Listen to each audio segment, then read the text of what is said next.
ઉત્તાનપાત કરીને રાજા હતો, દેશ વિદેશ જીતીને આવ્યો હતો. એની બે વહુ હતું, એક નામ સૃષ્ટિ ને એક નામ સુશી. એમાં જે સૃષ્ટિ હતી બહુ સારી હતી અને ઓલી નાની વહુ હતી બહુ અનાડી હતી. આને મોટીના હાથમાંથી બધો વ્યવહાર લઈને રાજાએ નાનીના હાથમાં આપી હતી કે આપ્યો હતો, કેમ કે બહુ રૂપાળી બહુ સારી હતી. હવે એના બેને એક એક દીકરા થયા. એને એમાં એ મોટીનો દીકરો હતો, એનું નામ ધ્રુવ ભગત. આ ધ્રુવ ભગતની વાત હું કરું છું, ધ્યાનથી સાંભળજો. ધ્રુવ ભગત 5 વર્ષના થયા તો એના બાપા બધું જીતીને આવ્યા. ત્યારે એના બાપના ખોળામાં બેહવાઈ ગયો. ત્યારે નાની વહુએ એને એની સોતેલી માં કહેવાય ને એને ધક્કો મારીને પાડી દીધો. પણ એનો બાપ એને ઊભો કરવા ગયો તો એને બાપનો હાથ થપીને બેસી દીધો. બાપ સ્ત્રી વશ થઈ ગયો હતો એટલે કાંઈ બોલ્યો નહીં. પછી એ દીકરો કે મને મારા બાપના ખોળામાંથી હું કામ ઘા કરી દીધો. ત્યારે ઓલી નાની વહુ બોલી કે તારે તારા બાપના ખોળામાં બેહવું તો મારી કોકથી જન્મ લેવો હતો. તો ધ્રુવ ભગત કે એમાં મારો શું વાંક? તારો વાંક નથી, એ તો તારી માના અભાગીનો વાંક છે. આ બધી વાત પછી છોકરાએ જઈને એની માને કરી અને એનો બાપ કાંઈ બોલ્યો નહીં. ન્યાય આવ્યા અને એમ હોતી કીધું કે તારે મારે કોઠે જન્મ લેવો હોય તો વિષ્ણુ ભગવાનની તપસ્યા કર, જા જઈને. આ રીતે કોસાવાણ બોલી. 5 વર્ષનું બાળક દુઃખ બહુ લાગી ગયું અને રોતરો તો એની માની પાસે ગયો. એની માને બધી વાત કરી. એની મા કે ભાઈ ભલે મને અભાગી કીધી, અભાગી તો હું સૌ તો ને તે તારા બાપે બધું લઈને તારી નાની માના હાથમાં આપી દીધું, પણ એનાથી આપણે કાંઈ નહીં ફરક પડે. તારા બાપના ખોળામાં બેવા હતું ભગવાન વિષ્ણુ તને અધિકાર દેવરા છે, હાલ હું તને મૂર્તિ દેખાડું. અને એને પગે લાગ્યા. આ છોકરાને સૂઝી ગયું કે વિષ્ણુ ભગવાન તો એની નાની માએ કીધું મારી માએ કહેશે. તો એને એની માને કીધું કે મને નાની માં હતી એમ કહેતી કે વાંધો નહીં. તો કે માં હું તપસ્યા કરવા જઈશ. તો કે મોટો થઈને જાજે. આવી રીતે એની માએ કીધું. પછી મા દીકરો બે હોઈ ગયા.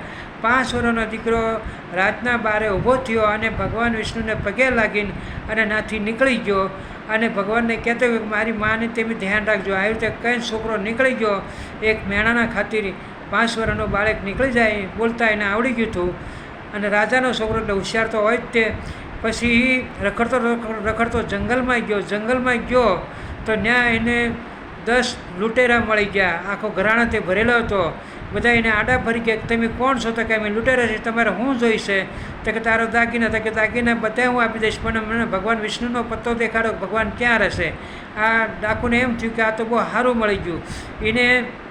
એને બધા ઘરાણા ઉતારી લીધા. નાખવા જતા એક માલપાથી બોલ્યો કે આ નાનું બાળક સાથે કે મૂર્ખ્યા થામાં કે આ કોઈ રાજાનો કુંવર હશે તો શેના લઈને આવીને આપણે બધાને મરાવી નાખશે. આવી રીતે કરીને એને મારવા જાય છે જંગલમાં. તો માતા લક્ષ્મી પ્રગટ થઈ ગયા અને બધાને માર્યા અને અદૃશ્ય રૂપે બધાને માર્યા.